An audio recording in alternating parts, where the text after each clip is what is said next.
Olá, pessoal, como vão vocês? Espero que tudo bem. Meu nome é Maria Cristina, eu sou psicóloga sistêmica, consteladora familiar, e hoje eu tô aqui para trazer uma visão sistêmica do filme Rocketman, do Elton John, né, da biografia dele. Eu amo Elton John. Sempre gostei, é do meu tempo. Então, eu sou muito fã dele, sempre fui muito fã das músicas dele. E aí, no início do ano passado, quando lançaram esse filme, foi no início de 2019, eu corri para ver, assim, foi muito bom, muita experiência muito legal. Mas eu esperei, porque eu tinha certeza que ele ia concorrer a um Oscar, ou que o ator que fez o Elton John ia concorrer ao Oscar. E infelizmente não concorreu a nenhuma dessas categorias, mas concorreu à canção original do próprio Elton John. E eu achei que pelo menos ele ganhou um prêmio, e isso já foi bacana, porque foi o próprio Elton John que ganhou, e eu acho que ele merecia um prêmio, assim, por toda a história, por toda a existência dele, assim, né, e toda a história de superação que ele teve. Mas o que eu quero dizer desse filme? E vou tentar não dar, né, não falar para vocês assim, contar a história do filme, o enredo, para não estragar a surpresa, tá? Mas é um filme autobiográfico, então é baseado em fato, né, da vida do Elton John, com o aval dele, com a supervisão dele. E só que é um filme musical, então é muito lindo assim de perceber como as letras da música do Elton John contam a história da vida dele, né? E isso é muito legal assim, porque eu já reparei em outros artistas, a própria Amy Winehouse, eu já algumas letras dá para ver que ela fala da vida dela ali, dos emaranhados dela, das dificuldades dela, não é?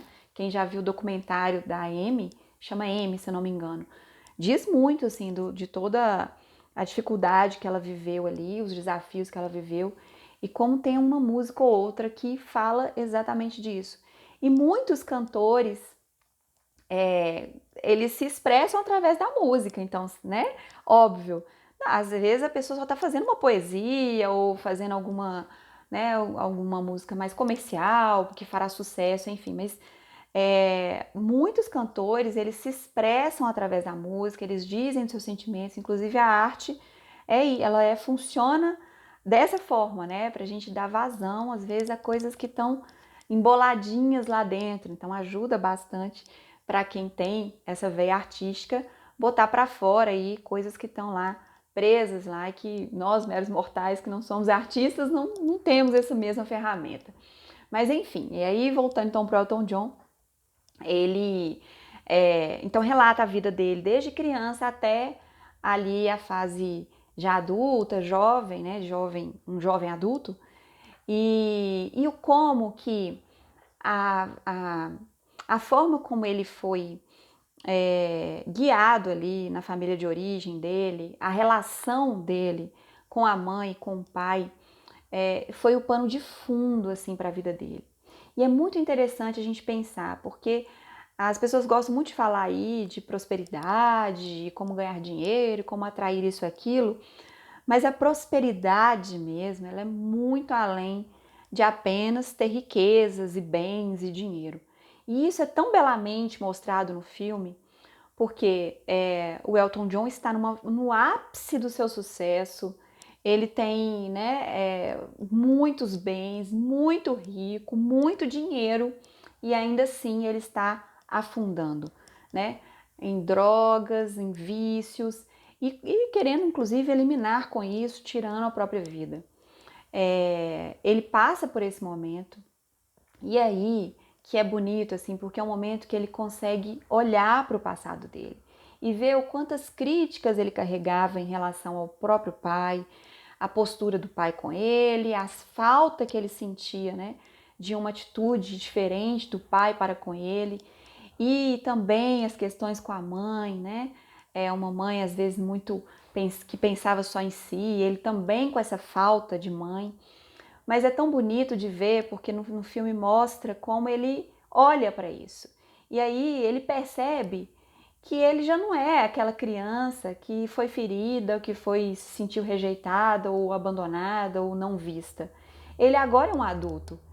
E ele então pode olhar para a vida como adulto, e não com aquelas feridas todas e aquela falta da criança. Porque na verdade, o que acontece sistemicamente falando então? Quando nós temos algumas leis, e eu já falei delas aí em algum vídeo, mas basicamente, então, a lei do pertencimento, da ordem e do equilíbrio.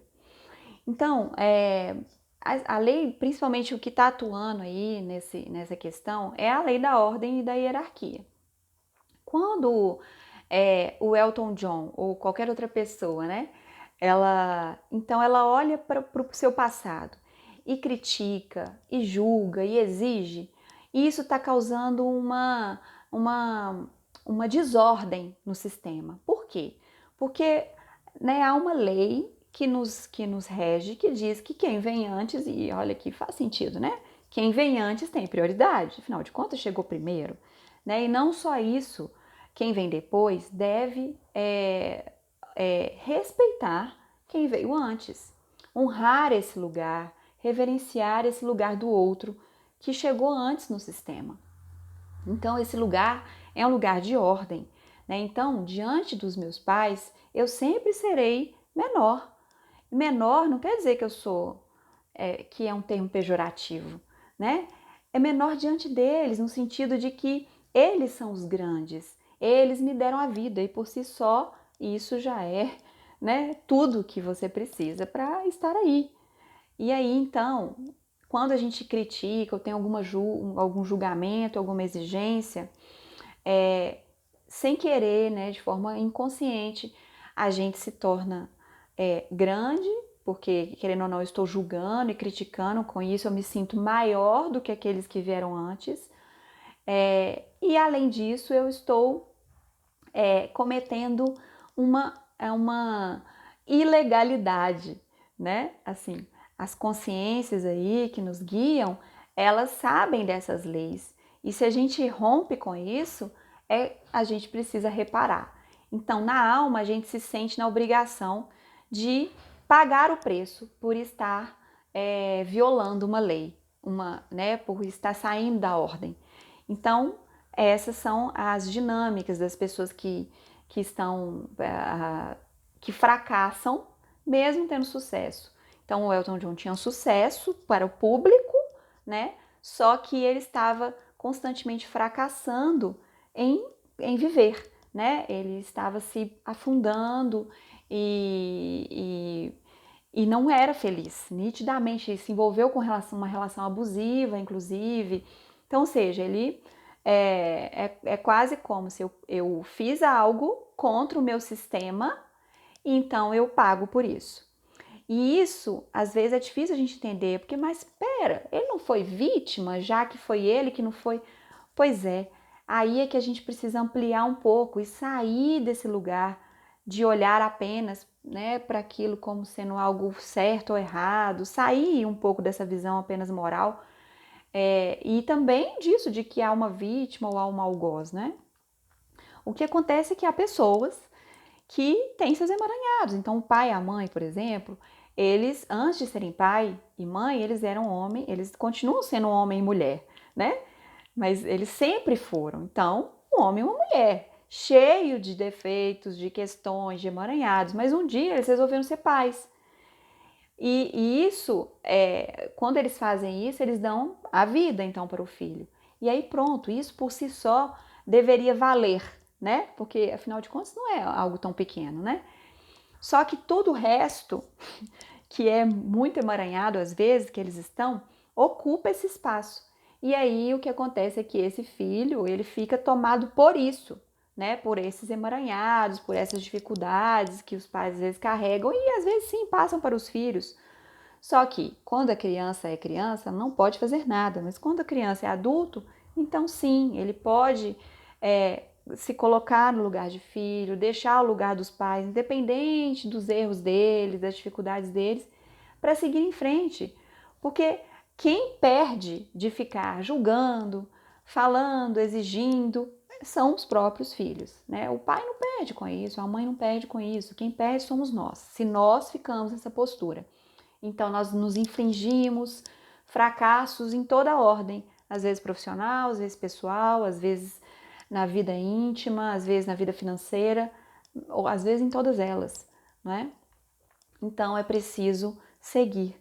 E aí, em dado momento, isso é mostrado no filme, é muito bonito de ver a forma como ele faz isso. Então eu recomendo assistir, porque é uma aula de ordem e hierarquia, né? Dessa lei sistêmica, dessa lei do amor. E é restaurar mesmo o fluxo do amor ali que foi interrompido.